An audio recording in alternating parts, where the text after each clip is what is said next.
Hello, everyone. One more time. Yes. I'm on a little roll up. I thought it was Monday, but it's actually Sunday, May the 31st. So, not June 1st, like I said in my other video. I've lost a day somewhere. I don't know where. Oh, and school's out. All my grandchildren plus their friends and stuff will be here, and we're going to have a great time. It's nice to have now older children here as well. Well, it was great that way last year too. That and I just have to supervise. Yes, yeah. Huh? Let these children uh, uh, spoil Grosy, right? Now at my older age, this they can. Yeah, okay, this is what's for lunch. Go on, make it. Yep, I need this, more of that, and more of this. When we're going to go to the park or to the library, I have a wheelchair now. They're going to have to be pushing me around. I'm looking forward to it. My children are saying, "Mom, are you still? Can you still do this? You know?" And as I said, I have such a hard time walking sometimes. And I'm going, well, yeah, it's even better now because guess what? Who's going to do all the work? It won't be me. I just have to supervise. Yes, I'm going to be the manager behind the desk. All right, all right. Managers do a lot of work. I'm not saying. Anyway, so I'm very excited. Everybody else is very excited. I'm just so happy to see my grandchildren excited about spending time with them. And since my oldest daughter and her whole family, uh, with their two children, yes, are moving to their own land now, and they have a pool there bigger than what we have here, we're probably going to be spending some time there as well. Yes, okay. It's going to be a fun summer, yeah, and very excited. Um, just feel so blessed, so grateful uh, in the way that I created my life, and of course, always with the guidance of heaven, Spirit, my eternal heavenly parent. Yes, you couldn't have better guidance than that. Just saying, experienced it all. People want it different. Well, okay, but then don't come and lament to me. All right. Now, we are in the book of Baruch. Baruch. I don't know how to say it in English here, but C and H always makes a sound where I grew up. So, the book of Baruch.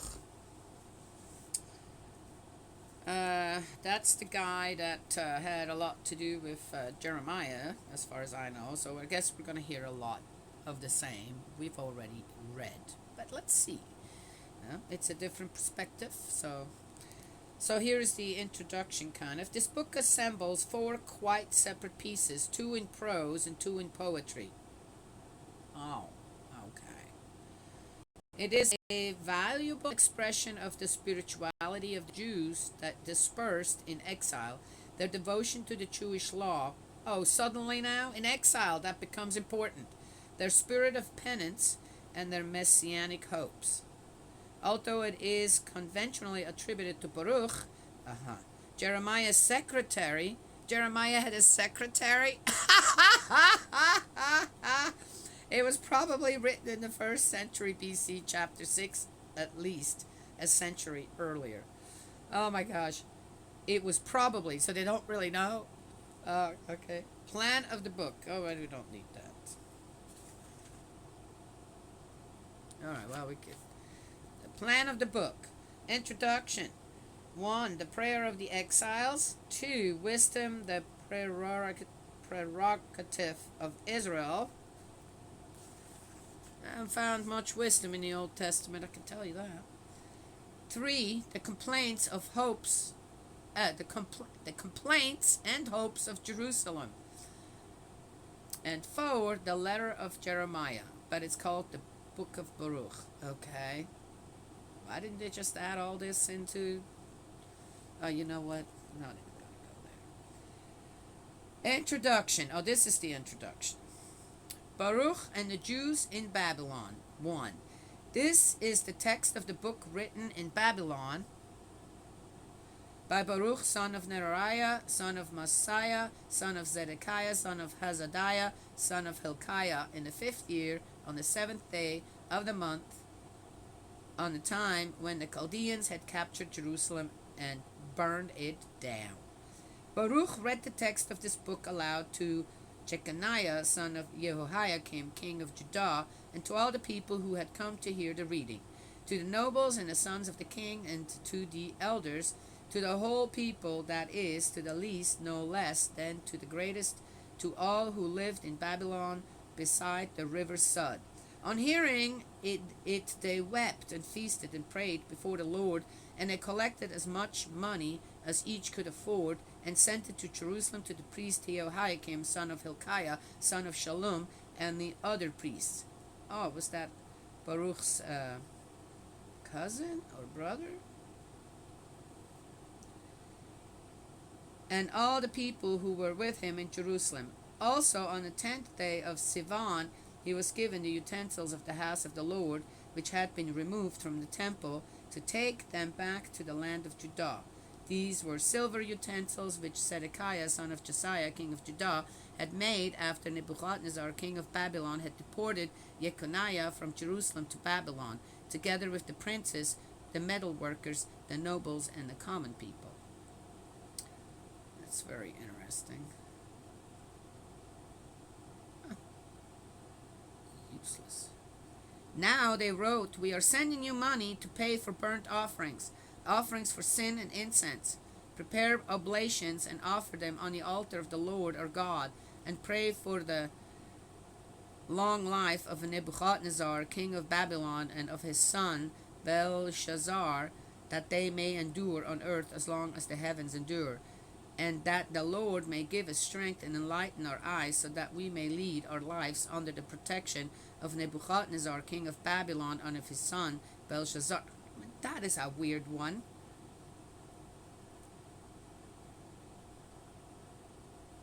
Grovel. "And that we may serve them for a long time and win their favor. Also pray to the Lord our God for us." Wow, they just made a couple of people their idols here. Nebuchadnezzar and Belshazzar. Huh.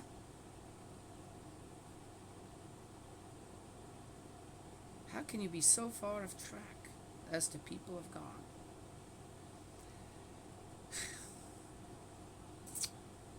Also pray for the Lord, to the Lord our God for us, because we have sinned against him, and the anger, the fury of the Lord has still not turned away from us. Doggone excuse. Lastly, you must read the booklet which we are sending you publicly in the house of the Lord on the feast day and appropriate days. You must say. 1. The prayer of the exiles. Wow, that's a long one.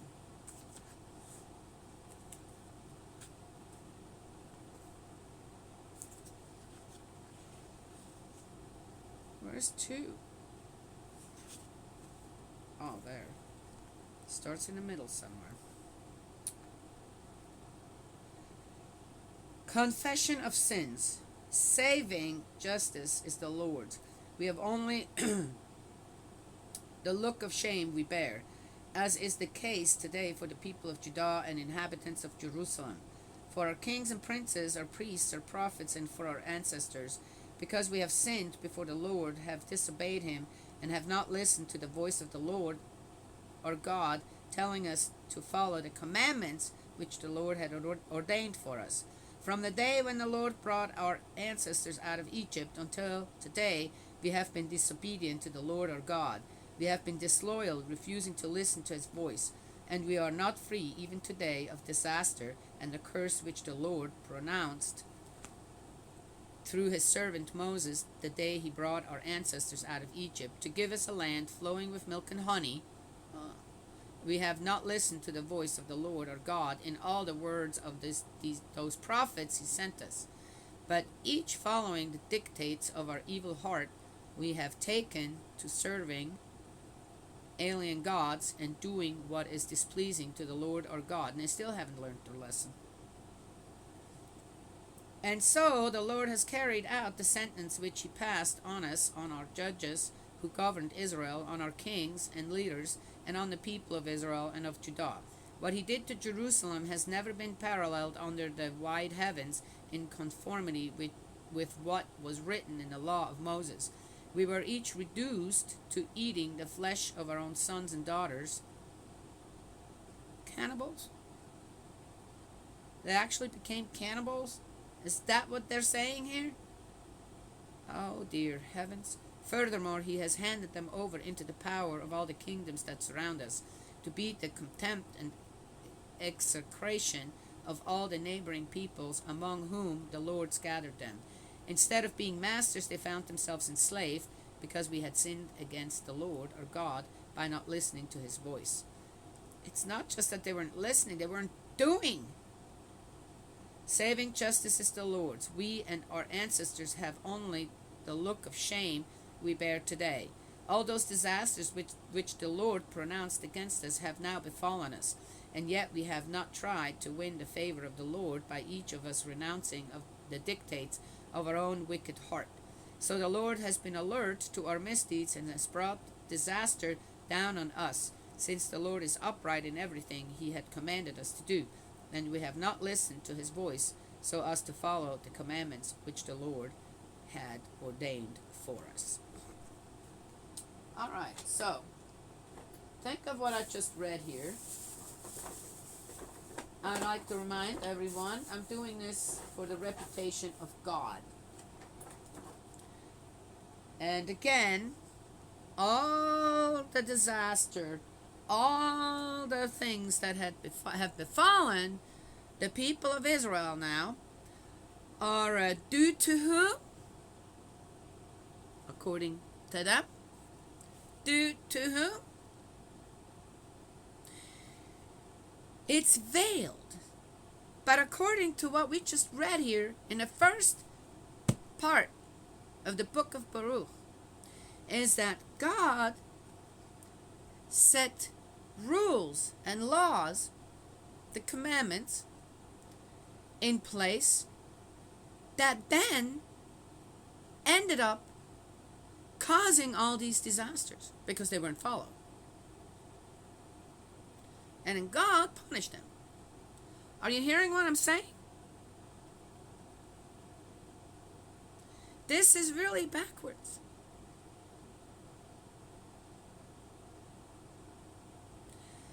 What as a parent are you going to do if one of your young children, or okay, they have a license, driver's license and insurance and all, gets in the car, drives on by themselves, off on their own, and then due to their behavior, that bad behavior as a driver, have an accident? Now, who caused that disaster? Who did that? The parents?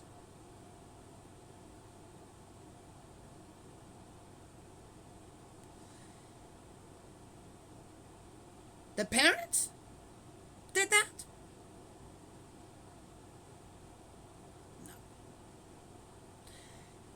And now, the parents are going to destroy their child because of the bad behavior and the accident. What would the parents most likely do?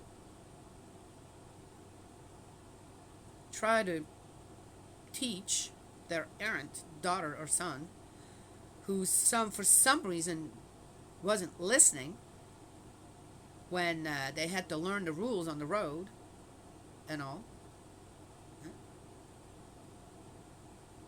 Wouldn't they want to make sure that, okay, now you have to go, no more car. You're going to have to doubly invest in learning what the rules are out there. And I need to see some proper behavior now before you get to go out on your own again. So is that the disaster people are talking about? That's the... Aren't those good consequences?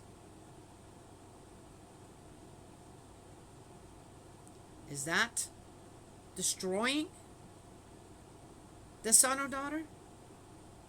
All right, now, so now, but God, because, oh, you misbehaved so bad, I'm going to just destroy you. That's how they're looking at it. Only then are they willing to, right? Okay, I guess we'll have to do better. Maybe God will dig us out, pull us out of the disasters. Yeah, that's a very selfish way to look at it, regardless. You see how backwards this is written? I'm doing this for the reputation of God. I don't believe this is how it happened when it comes to the sentiment of God. But it's written down like this.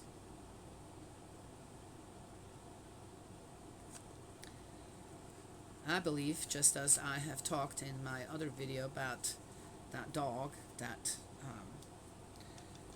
was a good dog, but it wasn't taught in a way. The exuberance it exhibited was regarded as something bad, yes, and not just as the temperament, and then taught, yeah, and then teaching it, since it is such a smart dog, better behavior. And then it didn't need to go someplace else or destroyed.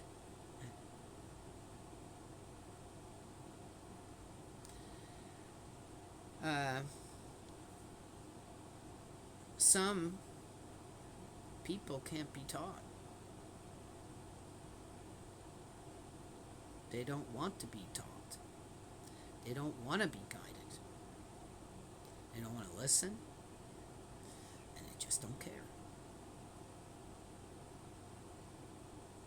Then when destruction follows, things catch up with them.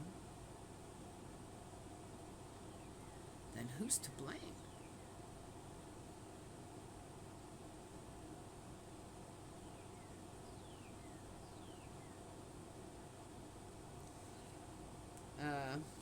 I saw interesting, just one last thing.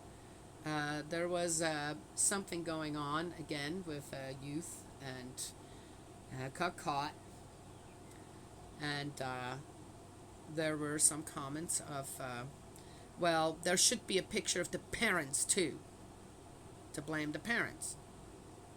And why? Why do people go that route? Don't know these people. They may have done their absolute best and just ended up with a child doesn't want to listen. It sometimes happens. Yes. Anyway, mobs. How mobs get created so easily due to ignorance and not enough knowledge of the situation, and we need to be very careful of that. That needs to stop as well.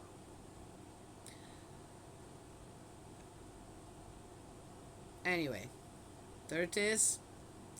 I guess I'm going to go right along with more what I have to say to the Israelites of then. I don't know, now. You want to follow your laws that you keep to this day, supposedly, then you need to start doing it in the right way.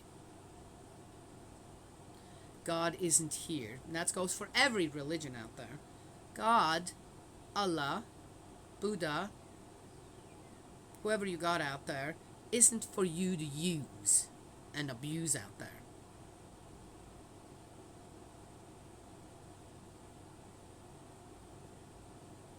There are other ways than to do that.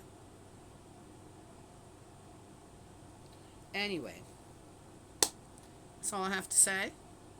Yes.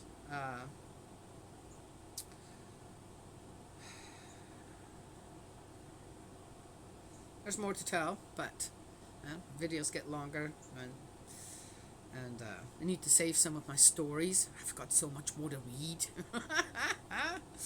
May Heavenly Parent bless and protect you, guide you, and praise you with love. Eldridge, my dearest brother in faith, let's keep praying, and I will talk to you all another time.